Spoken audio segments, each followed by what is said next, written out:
अभी बंगाल की दूसरी घटना, वो भी तो विपक्ष की पार्टी है जो वहाँ सत्ताधारी है पार्टी है, जहाँ पुलिस ने मुस्तैदी से जांच की है और जांच करके अपराधियों को पकड़ा है। कभी अनंत सिंह को लेकर सवाल खड़ा करते हैं, कभी इस मुद्दे पर लेकर सवाल खड़ा करते हैं कि वहाँ की स्थानीय पुलिस जो वेस्ट बंगाल की पुलिस थी वो उचित जांच नहीं कर सकी। यहाँ तक कि ममता बनर्जी आदरणीय मुख्य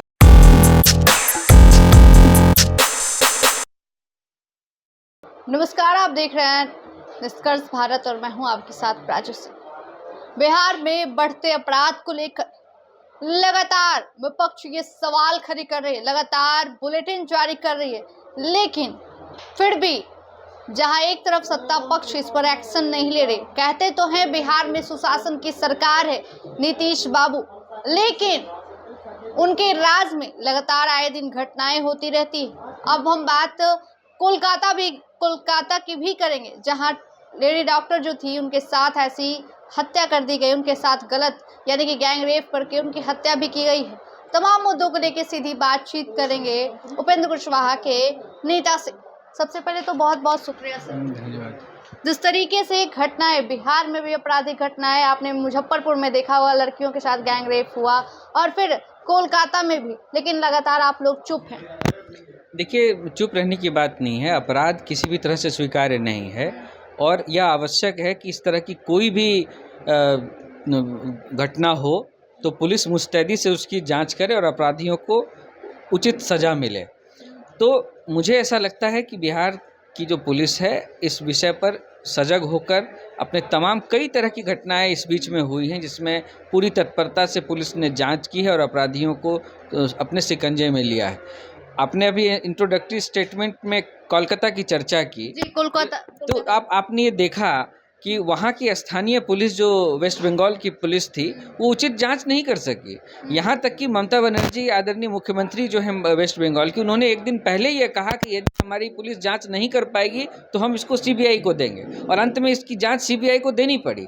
तो कुल मिलाकर वहाँ की व्यवस्था नाकाम रही। लेकिन आप जहाँ तक अभी आपने देखा होगा कि शाहबाद के क्षेत्र में भी कुछ घटनाएं पहले हुई थी, कितनी तेज गति से पुलिस ने जाँच की और जाँच के बाद अपराधियों को शिकंजे में लिया।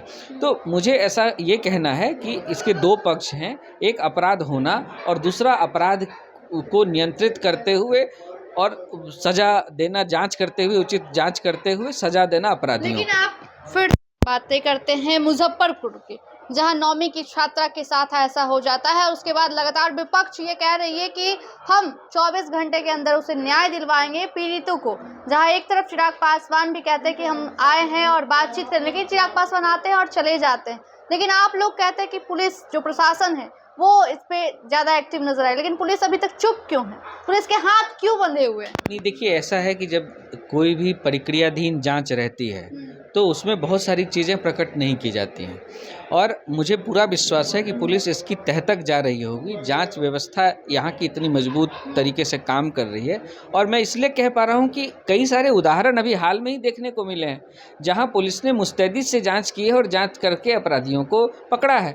तो मुझे पूरी उम्मीद है कि इस मामले में भी उचित कार्रवाई होगी। आखिर ऐसा क्यों होता है? जब पुलिस जांच ही करती है, इससे पहले पुलिस क्यों एक्टिव नहीं होती? देखिए, एक बात तो है कि अपराध होना एक विषय है और अपराध की जांच करके अपराधियों को पकड़ना दूसरा विषय है। अपराध होना जो मामला है वो निश्चित रूप से जब कोई प्रशासनिक व्यवस्था में कहीं चूक रह जाती है तो अपराधियों को मौका मिलता है। मुझे पूरी उम्मीद है कि इन तमाम घटनाओं से प्रशासनिक व्यवस्था और पुलिस व्यवस्था भी सीख ले और उसके हिसाब से आवश्यक सुधार करे। और मुझे इसलिए उम्मीद है क्योंकि हमारी पूरी व्यवस्था सुशासन को अपना सबसे प्रथम महत्व देती है। तो ऐसी परिस्थिति में हमारे प्रशासन और पुलिस के लोग सचेत होकर इसमें सुधार की निश्चित रूप से कोशिश करेंगे। जहाँ तक अपराध, कहते हैं आप लोग सुशासन की सरकार, लेकिन सुशासन की सरकार तो दिखती नहीं। मैं इसलिए एग्जाम्पल मैंने दिया ना कि अपराध विपक्ष जिस आधार पर सवाल खड़े कर रहा है, संदेश खाली में क्या हुआ था? अभी बंगाल की दूसरी घटना, वो भी तो विपक्ष की पार्टी है जो वहाँ सत्ताधारी है पार्टी है, उन्होंने तो खुद स्वीकार कर लिया कि वो जांच की, उनकी व्यवस्था जांच करने में सक्षम नहीं हुई, तभी तो सीबीआई को जांच देनी पड़ी। और ये वही लोग हैं जो कभी सीबीआई पर सवाल उठाते हैं, कभी ईडी पर सवाल उठाते हैं। मैंने कल सुना राष्ट्रीय जनता दल के नेताओं को इस पर सवाल खड़ा कर रहे थे। कभी अनंत सिंह को लेकर सवाल खड़ा करते हैं, कभी इस मुद्दे पर लेकर सवाल खड़ा करते हैं। मुझे ये कहना है कि जिनका अपराध से सीधा सीधा नाता रहा हो, जिनके राष्ट्रीय अध्यक्ष सजा याफ्ता हो, जिनके तमाम बड़े नेता जमानती, सीधे लालू प्रसाद यादव। जी बिल्कुल, गलत बात तो कह नहीं रहा। तो ऐसे लोग यदि किसी दूसरे पर सवाल खड़ा करें, पहले अपने गिरेबान में झांक कर देखें। और जहां तक बिहार की व्यवस्था का सवाल है, बिहार की जो पूरी व्यवस्था है, एक सचेत, सक्षम और मजबूत नेतृत्व के साथ सुशासन देने वाला नीतीश नेतृत्व कुमार है। भी तो उनके साथ थे, अब तब जब वो अच्छे थे। ये तो उनको बताना चाहिए, जब साथ में थे तो वो अच्छे थे। वो आज भी नीतीश और कुमार के लिए कुछ नहीं नहीं तो आप कहें ना कहें, जब सरकार नीतीश कुमार जी की है, जब सरकार नीतीश कुमार जी की है, तो इसका अच्छा बुरा दोनों नीतीश कुमार जी के लिए कहा जाएगा ना। तो मैं यही कहना चाहता हूं कि जब वो सत्ता में आ जाते हैं तो सत्ता की मलाई खाते हैं, क्योंकि सीएम साहब ने खुद कहा कि जब सत्ता में थे तो उलट पुलट काम करने लग गए, तो अंत में इनको निर्णय लेना पड़ा। और जब जैसे ही कुर्सी जाती है, इनको चाचा बुरे लगने लग जाते हैं। तो इस तरह की मौका परस्ती वाली राजनीति को अब जनता समझती है, और जनता ने इनके इसी आधार पर जनता ने भी लोकसभा में इनको सचेत कर दिया, इनको सही ढंग से इनका होम्योपैथिक इलाज भी कर दिया। लेकिन इस बार पूरे दावे कर रहे हैं कि मैं जीतूंगा। जी, मैं तो ये कह रहा हूँ कि दावा किसको करना चाहिए ये तय करे व्यवस्था। इस व्यवस्था में लोकसभा चुनाव में यदि उसको विधानसभा के आधार पर कैलकुलेट कीजिए तो 176 सीटों पर हम आगे थे। अब वो दावा करना चाहते हैं तो कर सकते हैं, और हम निश्चित रूप से इससे बेहतर प्रदर्शन करेंगे। तो अब उनका दावा किस आधार पर है, उसका तो कोई लॉजिक होना चाहिए। ऐसा कुछ बहुत बड़ा परिवर्तन तो नहीं होने जा रहा है। ये तो चारा घोटाला तो वो सब अपनी जगह पर ही है, लैंड फॉर जॉब तो अपनी जगह पर ही है। लोग सब तो जान ही रहे हैं कि चारा परिवार क्या करता आ रहा है और उसके साथ जुड़े नेता क्या करते हुए आ रहे हैं।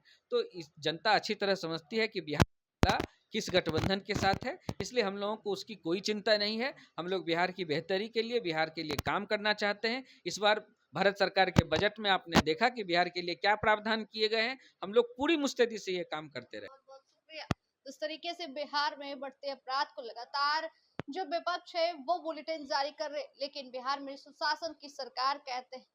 वैसे में देखना होगा कि आखिर कब तक, जहां एक तरफ कहते हैं कि हमारी सरकार और डबल इंजन की सरकार है, पुलिस प्रशासन इस पे ध्यान देगी, आपराधिक घटनाओं पे और सीख लेगी, और वही देखना होगा कि आखिर बिहार की बेटी और वही बंगाल में जो घटना घटी है, आखिर उस बेटी को कब तक न्याय मिलता है। तो फिलहाल कैसा लगा कमेंट सेक्शन में जरूर बताएं। फिलहाल इतना ही, देखते रहे निष्कर्ष भारत में। राजू पटना, धन्यवाद।